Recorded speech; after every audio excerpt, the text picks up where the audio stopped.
السلام علیکم ورحمۃ اللہ وبرکاتہ۔ بسم اللہ الرحمن الرحیم۔ طائف کے سفر سے قبل، طائف کے سفر سے پہلے نبوت مل جانے کے بعد 9 سال تک نبی کریم صلی اللہ علیہ وسلم مکہ مکرمہ میں تبلیغ فرماتے رہے اور قوم کی ہدایت اور اصلاح کی کوشش فرماتے رہے، لیکن تھوڑی سی جماعت کے سوا جو مسلمان ہو گئی تھی اور تھوڑے ایسے لوگوں کے علاوہ جو باوجود مسلمان نہ ہونے کے آپ صلی اللہ علیہ وسلم کی مدد کرتے تھے، اکثر کفار مکہ آپ کو اور آپ کے صحابہ رضی اللہ عنہ کو ہر طرح کی تکلیفیں پہنچاتے تھے، مذاق اڑاتے تھے اور جو ہو سکتا تھا اس سے درگزر نہ کرتے تھے۔ حضور صلی اللہ علیہ وسلم کے چچا ابو طالب بھی انہی نیک دلوں میں سے تھے جو باوجود مسلمان نہ ہونے کے حضور صلی اللہ علیہ وسلم کی ہر قسم کی مدد فرماتے تھے۔ 10ویں سال میں جب ابو طالب کا بھی انتقال ہو گیا تو کافروں کو اور بھی ہر طرح کھلے عام اسلام سے روکنے اور مسلمانوں کو تکلیف پہنچانے کا موقع ملا۔ طائف کا سفر۔ حضور صلی اللہ علیہ وسلم اس خیال سے طائف تشریف لے گئے کہ وہاں قبیلہ ثقیف کی بڑی جماعت ہے، اگر وہ قبیلہ مسلمان ہو جائے تو مسلمانوں کو ان تکلیفوں سے نجات ملے اور دین کے پھیلانے کی بنیاد پر جائیں۔ وہاں پہنچ کر قبیلے کے 3 سرداروں سے جو بڑے درجے کے سمجھے جاتے تھے گفتگو فرمائی اور اللہ کے دین کی طرف بلایا اور اللہ کے رسول کی یعنی اپنی مدد کی طرف متوجہ کیا، مگر ان لوگوں نے بجائے اس کے کہ دین کی بات کو قبول کرتے یا کم سے کم عرب کی مشہور مہمان نوازی کے لحاظ سے ایک نئے آئے مسلمان مہمان کی خاطر مدارات کرنے سے صاف جواب دے دیا اور نہایت بیرحمی اور بد اخلاقی سے پیش آئے، ان لوگوں نے یہ بھی گوارا نہیں کیا کہ آپ یہاں قیام فرما لیں۔ طائف کے سرداروں کی گستاخی کے بول۔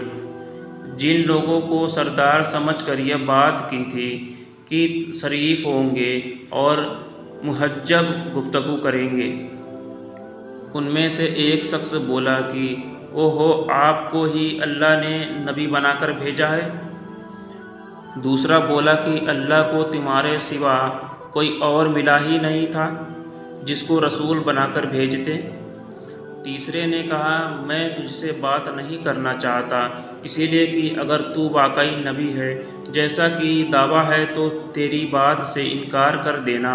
مصیبت سے خالی نہیں، اور جھوٹ ہے تو میں ایسے شخص سے بات نہیں کرنا چاہتا۔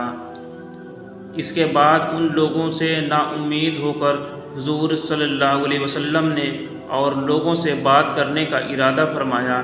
کہ آپ تو ہمت اور استقلال کے پہاڑ تھے، مگر کسی نے بھی قبول نہ کیا، بلکہ بجائے قبول کرنے کے حضور صلی اللہ علیہ وسلم سے کہا کہ ہمارے شہر سے فوراً نکل جاؤ اور جہاں تمہاری چاہت کی جگہ ہو وہاں چلے جاؤ۔ حضور صلی اللہ علیہ وسلم کے جوتا مبارک خون آلود ہونا۔ حضور صلی اللہ علیہ وسلم جب ان سے بالکل مایوس ہو کر واپس ہونے لگے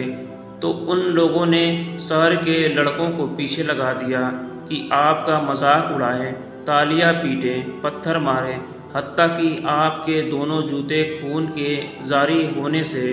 رنگین ہو گئے۔ آپ صلی اللہ علیہ وسلم اسی حالت میں واپس ہوئے۔ حضور صلی اللہ علیہ وسلم نے یہ دعا مانگی، اے اللہ، تجھ سے شکایت کرتا ہوں میں اپنی کمزوری اور بے کسی کی اور لوگوں میں ذلت اور رسوائی کی۔ اے ارحم الراحمین، تو ہی کمزوروں کا رب ہے اور تو ہی میرا پروردگار ہے، تو مجھے کس کے حوالے کرتا ہے؟ کسی اجنبی بیگانے کے جو مجھے دیکھ کر منہ بگاڑتا ہے اور منہ چڑھاتا ہے، یا کسی دشمن کے جس کو تو نے مجھ پر قابو کر دیا؟ اے اللہ، اگر تو مجھ سے ناراض نہیں ہے تو مجھے کسی کی پرواہ نہیں ہے،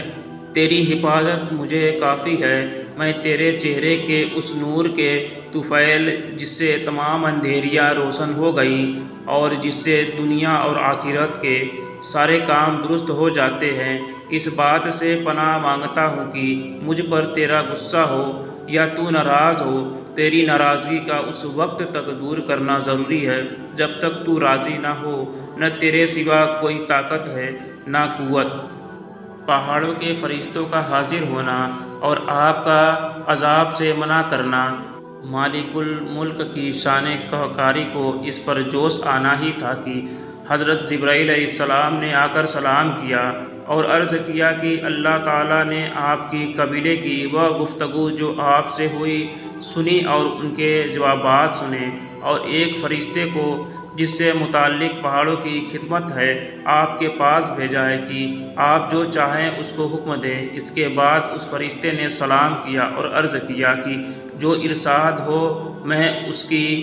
تعمیل کروں، اگر ارشاد ہی تو دونوں جانب کے پہاڑوں کو ملا دوں جس سے یہ سب درمیانی میں کچل جائیں،